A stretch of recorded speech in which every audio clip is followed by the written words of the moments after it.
तो यार ये हमारे पास क्या आ गए, ये हमारे पास एक्स और वाई कोऑर्डिनेट आ गए इस मिनिमा के। अब बहुत से टीचर्स क्या करेंगे, बोलेंगे यार इसको याद कर लो, याद कर दो, रट लो, माइनस बी बाई टू है और माइनस डी बाई फोर है। मैंने आज तक याद नहीं किया, इसको कोई काम भी नहीं है याद करने, मैं सही बता रहा हूँ आपको। अगर आपको कंसेप्ट आता है और अगर आपको फॉर्मूला लगाना आता है मेरे भाई, अगर ग्राफ बनाना आता है, इसका कोई काम ही नहीं है भाई।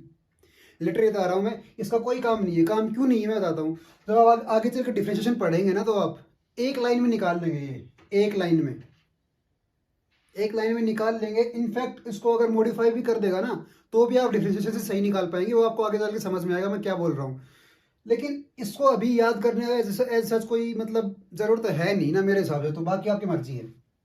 तो तो ये हमारा ग्राफ हो गया है पूरा क्वाड्रेटिक इक्वेशन का। ऐसे किसी भी क्वाड्रेटिक इक्वेशन का ग्राफ बनाते हैं, और इसमें जो भी इंपॉर्टेंट चीज हैं मैंने वो सारी आपको बता दी हैं। इसमें ए ग्रेटर देन जीरो है, अगर ए लेस देन जीरो होगा तो बाकी सारी चीज निकालेंगे, ए लेस देन जीरो होगा तो बाकी सारी चीज सेम निकालेंगे। क्या करेंगे, उल्टा मुंह कर देंगे, इसका जो ओपन फेस है इसका नीचे आ जाएगा। आया समझ में। अब बोल देगा ए लेस देन जीरो है, कोई क्वाड्रेटिक इक्वेशन दे देगा तो बोल देगा कि इसका मिनिमा बताओ, तो क्या करेंगे आप भाई, दिमाग लगाना है और कुछ नहीं करना है। अगर ए लेस देन जीरो है ना, तो उसका जो मिनिमा है वो पॉसिबली आप बता ही नहीं पाएंगे, पॉसिबल ही नहीं होगा वो। क्यों नहीं होगा, अरे यार तुम भी ऊँट के ऊँट ही रहोगे। अगर ए लेस देन जीरो है तो मतलब क्या है, उल्टा मुंह है, उल्टा मुंह है तो हमेशा मैक्सिमा डिफाइन होगा, उसका मिनिमा कभी डिफाइन नहीं होगा। ये तो इन सब चीज़ों का थोड़ा ध्यान रखिए, जेई बहुत घुमाता है ऐसे ऐसे जो क्वेश्चंस बना के ना, थोड़ा ध्यान रखिएगा। तो चलिए अब इनका ग्राफ बनाने की कोशिश करते हैं, या फिर बोल सकते हैं कि ग्राफ के थ्रू हम रूट्स का जो है वो नेचर कैसे पता लगा सकते हो। सबसे पहले हम देखेंगे केस वन, जब डी ग्रेटर देन जीरो है। अब इतना तो हमें समझ में आ गया, डी ग्रेटर देन जीरो है मतलब दो डिस्टिंक्ट रूट है। मतलब दो डिस्टिंक्ट रूट है, इसका क्या मतलब है कि यार ग्राफ दो जगह तो काटेगा एक्स एक्सिस को ना, कुछ भी कर लो दो जगह तो काटे ही काटेगा, कोई और ऑप्शन ही नहीं है हमारे पास। तो भाई बना दो। बोलो सर क्या बना दो, अरे ग्राफ बना दो। और क्या बनाओगे, कैसे बना दो, अरे यार कॉमन सेंस की बात, अगर दो जगह काटेगा तो क्या क्या पॉसिबिलिटी हो सकती हैं। लो। बोले सर ये भी होगा, बिल्कुल हो सकता है। बोला सर ये हो सकता है, बिल्कुल हो सकता है। बोला सर ये भी हो सकता है, बिल्कुल हो सकता है। बोला सर ये सब तो ठीक है, लेकिन क्या ये भी हो सकता है, दो जगह काट रहा है। अरे हाँ भाई हो सकता है, कोई भी ग्राफ हो, कोई भी ग्राफ हो, फर्क नहीं पड़ता। अगर एक्स एक्सिस को दो जगह काट रहा है, दो जगह काट रहा है, वो दोनों जगह जो होंगी मेरे भाई, ये या फिर ये और ये, या फिर ये और ये, या फिर ये और ये, वो दोनों जगह जो होंगी ना, वो उस इक्वेशन के रूट्स होंगे, या फिर कहते हैं उस ग्राफ के रूट्स होंगे। और बाकी ए के थ्रू आप पता लगा ही सकते हो भाई कि नीचे मुंह आएगा या ऊपर मुंह आएगा। ठीक है, तो ये बेसिक सी चीज़ थी इसकी। बाकी सब चीज़ें आप निकाल सकते हैं, मैंने आपको निकालना बता ही दिया है यार। ठीक है, कि वर्टेक्स क्या होगा, मिनिमा या मैक्सिमम कैसे पता लगाएंगे, क्या पूछेगा कि और इसको वाई एक्स को किस पॉइंट पे काट रहा है कोई भी ग्राफ। ठीक है, ये सब तो आप पता ही लगा ही लोगे। अगले वाले चलते हैं। इसमें बोल रहा है कि d is equals to zero है, मतलब रियल रूट है लेकिन इक्वल रूट। इक्वल रूट मैंने बताया था क्या मतलब है, कि एक ही रूट है। और अगर एक ही रूट है मेरे भाई, बोले इसका क्या मतलब सर एक ही रूट है, इसका मतलब ये है कि वो ग्राफ ना एक्स एक्सिस को काटेगा नहीं बिल्कुल भी, उसको बस टच करके निकल जाएगा।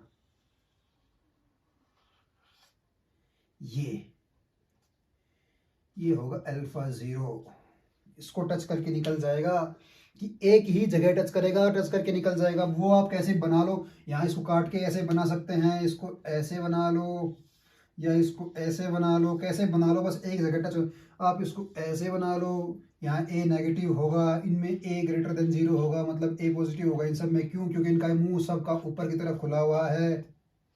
ठीक है, तो ये इसमें आएगा। अब तीसरा केस हमारे पास आता है जो है कि कॉम्प्लेक्स रूट्स। पर सर कॉम्प्लेक्स रूट्स मतलब क्या, मतलब इक्वेशन की कोई रियल रूट है ही नहीं हमारे पास, इक्वेशन का रियल रूट नहीं है। रियल रूट नहीं है मतलब एक्स एक्सिस को काटेगा ही नहीं ग्राफ। अब एक्स एक्सिस को नहीं काटेगा तो मेरे भाई क्या बनाएंगे, एक्स एक्सिस को काट ही नहीं रहा तो ऊपर ऊपर जान दो, कहीं भी जान दो, कैसे भी जान दो, क्या फर्क पड़ रहा है, कैसे भी जान दो, नीचे रखो ऊपर रखो, कैसे भी रखो भाई, एक्स एक्सिस पे टच ही नहीं करना है, क्योंकि रियल रूट्स हैं ही नहीं इसके। रियल रूट्स नहीं है तो एक्स एक्सिस को एक भी जगह पे नहीं काटेगा। ठीक है, ध्यान रखिए इस चीज का। और एक और इम्पोर्टेंट बात, कई बार ऐसे केसेस को ना, पता है किस तरह के लैंग्वेज में बोलेगा, कई बार क्वेश्चन में बोल देगा आपको कि जो इक्वेशन है ना, this equation is always greater than zero for all values of x. दोबारा सुनिए, कोई इक्वेशन देके बोलेगा कि for all values of x, for all real values of x, sorry in fact real values of x, हम imaginary की बात नहीं करेंगे क्योंकि हर इक्वेशन के रूट्स तो होंगे ही, चाहे इमेजनरी हो चाहे रियल हो, तो रूट्स तो होंगे ही। लेकिन बोलेगा कि for all real values of x the value of this particular equation is always greater than zero. इसका क्या मतलब हो गया? बोल देगा कि for all real values of x the equation of this particular equation, sorry the value of this particular equation is less than zero. इसका क्या मतलब होता है मैं बताता हूँ आपको, पहले लिख देता हूँ अगर आपको समझ नहीं आया हो तो। For all real values of x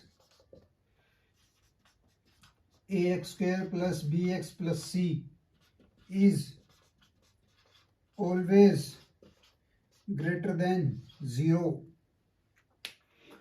बोले सर इसका क्या मतलब है? इसका यही मतलब है मेरे भाई कि x की कोई भी वैल्यू डालो, जो इसका जो इक्वेशन है ना हमेशा जीरो से बड़ी रहेगी। मतलब जो इक्वेशन है वो जीरो से बड़ी रहेगी। मतलब इक्वेशन कैसे लिखते हैं, मैं फिर बता रहा हूँ आपको। y equals to a x square plus b x plus c, मतलब हर x की वैल्यू के लिए जो y है वो पॉजिटिव ही रहेगा।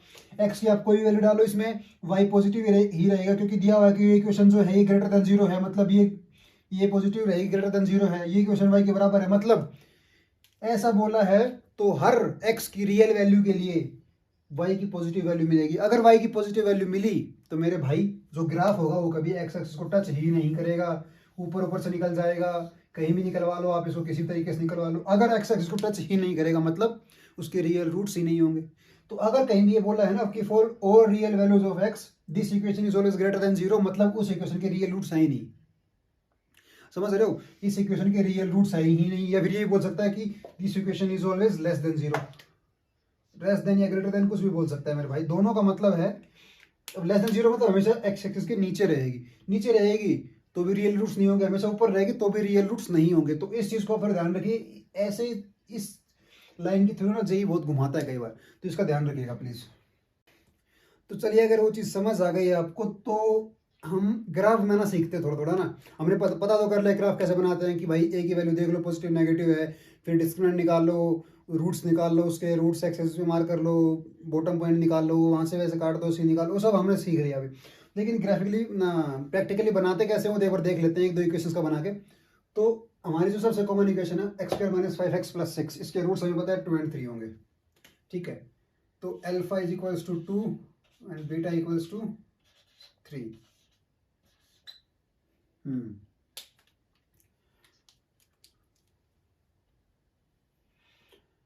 अब अगर मुझे ग्राफ बनाना है तो मैंने आपको बताया था क्या क्या चेक करना है। तो भाई इसमें ए की वैल्यू कितनी है, ए की वैल्यू 1 प्लस सर बी की वैल्यू कितनी है, बी की वैल्यू -5 प्लस सर सी की वैल्यू कितनी है, प्लस सी की वैल्यू 6। तो अब ए की वैल्यू क्या है 1, मतलब greater than zero. Greater than zero है तो मतलब एक बात समझ आ गई, ग्राफ ऐसा बनेगा, मुंह ऊपर आएगा। ठीक है, अब मैं निकालूंगा, अब मैं भाई इसमें निकाल, अब मेरे को पता है कि सी की वैल्यू कितनी है, सी मतलब +6 है, तो मतलब यहाँ पे कहीं पे +6 होगा तो 0 6, मतलब ग्राफ जो है वो वाई एक्सिस को यहाँ काटेगा 0 6 पे। ठीक है, और एक्स एक्सिस को कहाँ काटेगा पता है, 2 और 3 पे काटेगा। तो देख लो ना भाई, ये हो गया 2, मैं लिखता नहीं होता कि थोड़ा भद्दा नहीं दिखेगा, और ये हो गया 3। ठीक है, तो अगर मैं ग्राफ बनाना चाहूँ, और एक बात और, ये बोलेगा इसका बॉटम पॉइंट कौन सा है, एक्स वाई की वैल्यू निकालो बॉटम पॉइंट पे। तो मेरे भाई जैसे आपने बताया था, एक्स की बॉटम पॉइंट पे एक्स कितना होता है -b/2a, और वाई कितना होता है -d/4a। अब b कितना है, -b कितना है 5/2। ठीक है, और d कितना है b² - 4ac, b² कितना है 25 -4ac 24, d कितना आ गया 1, तो कितना हो गया -1/a कितना है 4, तो -1/4।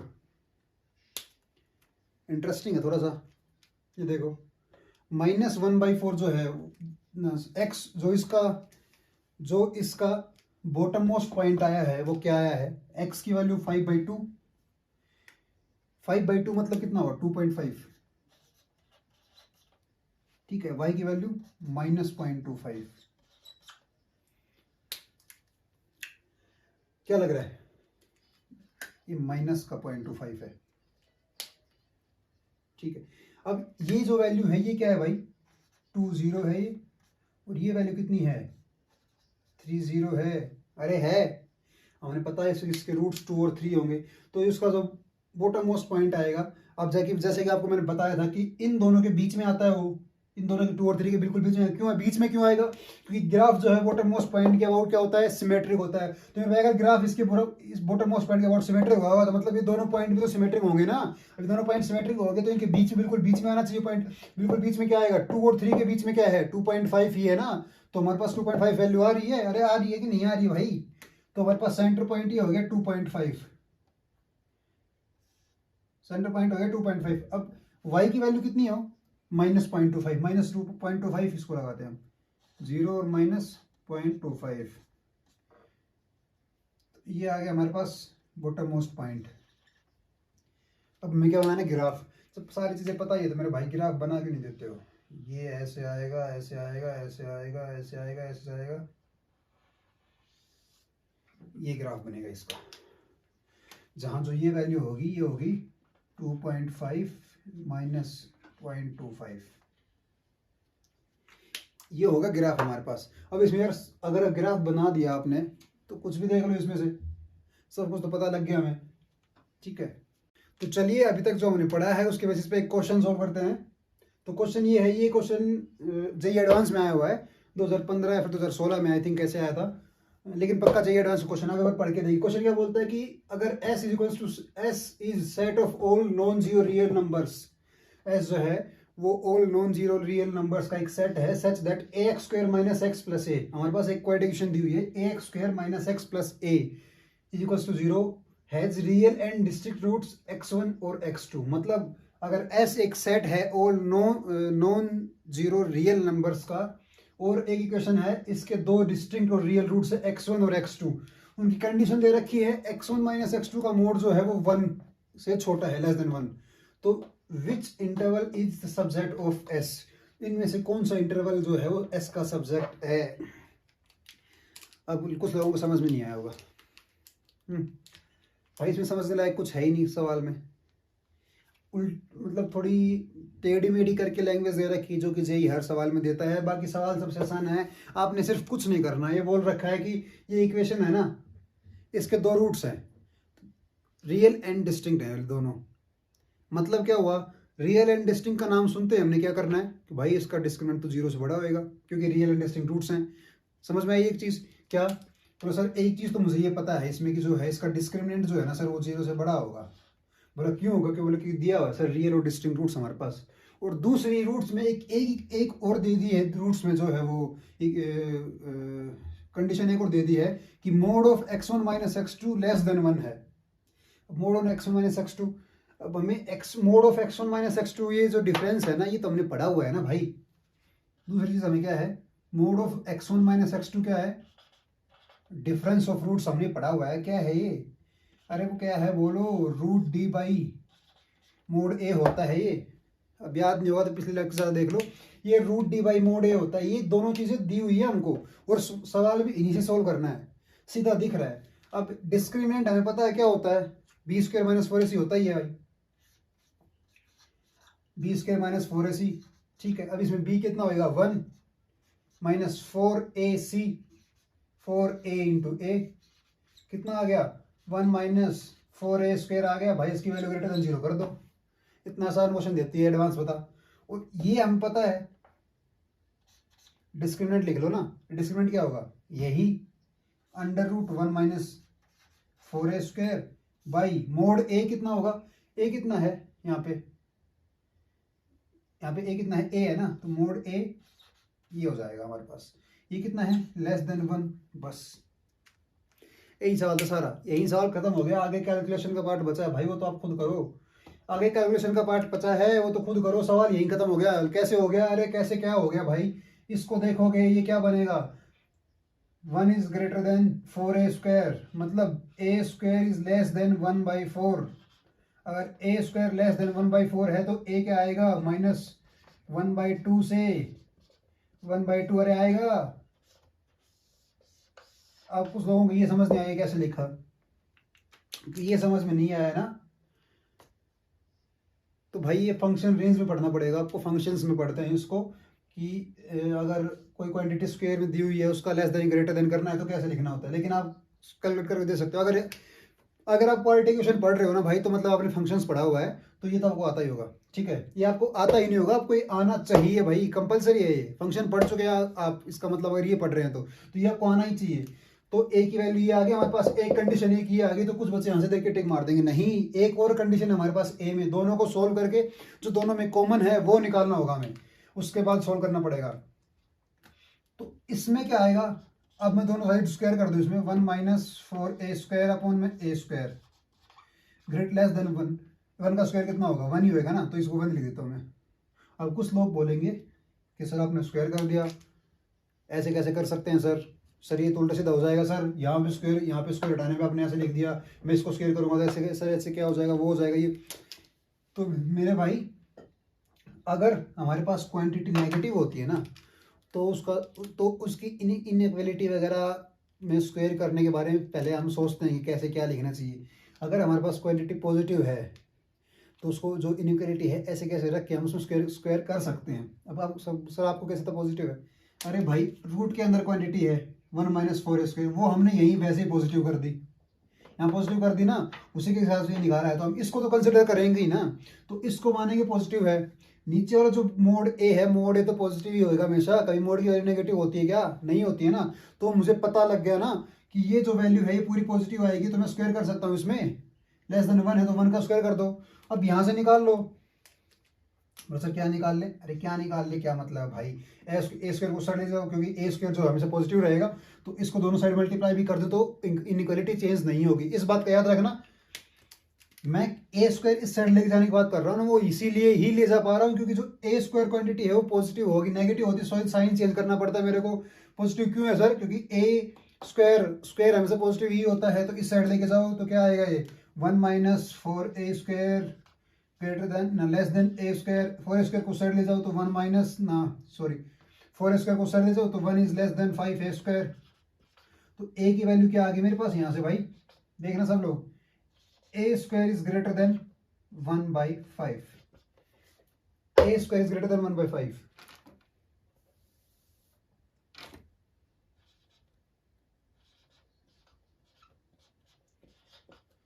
ए स्क्वायर इज ग्रेटर देन 1/5 मतलब बोलो सर मतलब क्या है इसमें, वही इसकी तरह लिखना है हमें भी। तो माइनस इन्फिनिटी से 1 - 1/√5 यूनियन 1/√5 से इन्फिनिटी। बोला सर यहाँ से ए की वैल्यू ये आएगी, ए बिलोंग्स टू दिस वैल्यू। एक तो हमारे पास ये आ गई, दूसरा हमारे पास ये आ गया। अब इन दोनों में जो कॉमन होगा हम वो ले पाएंगे मेरे भाई, ठीक है, इन दोनों में जो कॉमन होगा वो ले पाएंगे हम यहाँ पे हमेशा ही। अरे समझ रहे हैं, बोले सर कॉमन कैसे निकाले दोनों में, कैसे पता लगेगा, तो बहुत बढ़ चढ़ मतलब बसड़ हो रखी है। अरे भाई नंबर लाइन खींचो, ये 0 है, सारे क्रिटिकल पॉइंट्स मार्क करो। क्रिटिकल पॉइंट क्या है, -1/2, 1/2, इन्फिनिटी है, इन्फिनिटी तो क्या ही मार्क करूँ, यहाँ पे इन्फिनिटी रहेगा ये, और यहाँ पे प्लस इन्फिनिटी, -1/√5। अब कुछ लोगों को समझ नहीं आएगा सर -1/√5, बोलो सर -1/√5 1/2 से छोटा होगा बड़ा होगा। IIT एग्जाम दे रहे हो, पता होना चाहिए यार कि -1/√5 जो है वो 1/2 से यहाँ पे आएगा, -1/√5 कैसे आएगा सर, आपको कैसे पता है। √5 क्या होगा भाई, √4 से तो बड़ा ही होगा ना, मतलब 2.2 के समथिंग वैल्यू होगी ना ये, तो 2.2 के समथिंग वैल्यू होगी ये, ठीक है। तो 1/2 बड़ा होगा या 1/2.2 बड़ा होगा, हमेशा ऑब्वियसली 1/2 बड़ा होगा यहाँ पे। और अगर नेगेटिव साइन लगा दो तो उल्टा हो जाएगा ना, तो ये जो वैल्यू है ये बड़ी हो जाएगी, तो 0 के पास आएगी, यहाँ पे ऐसे ही ये 1/√5 आएगा। आया समझ में, अरे आया समझ में। अब जिनको नहीं आया ना, जाके पहले फंक्शंस पढ़ो, रेंज पढ़ो, उसके बाद समझ में आएगा, ठीक है। अब ये वाली चीज क्या बोल रही है कि 1/2 -1/2 से 1/2, यार ये क्या बोल रही है, तो -1/2 से 1/2। ये बोल रही है कि ये वाला जो है ना, इसका क्या मतलब है, जो सर्कल बना रहा हूँ इसका मतलब ये है कि मेरे भाई 1/2 और -1/2 इंक्लूडेड नहीं है, इसका ये मतलब है। तो ये तो बोल रहा है कि ये वाला एरिया लो, लेकिन ये क्या बोल रहा है, ये बोल रहा है कि सर माइनस इन्फिनिटी से 1 - 1/√5, मतलब कि सर ये वाला एरिया ले लो आप, ये वाला। तो इन दोनों में कॉमन एरिया कौन सा आ रहा है, वही लेंगे हम।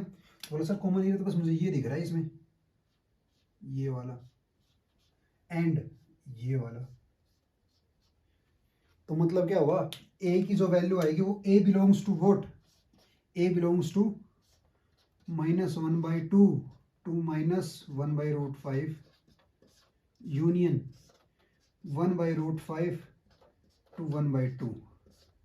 तो ये जो है ना भाई, ये हमारा हो फाइनल आंसर। ठीक है, समझ में आया, ये हमारा फाइनल आंसर होगा। अब यहां से देख लो क्या क्या आता है, -1/2 से -1/√5।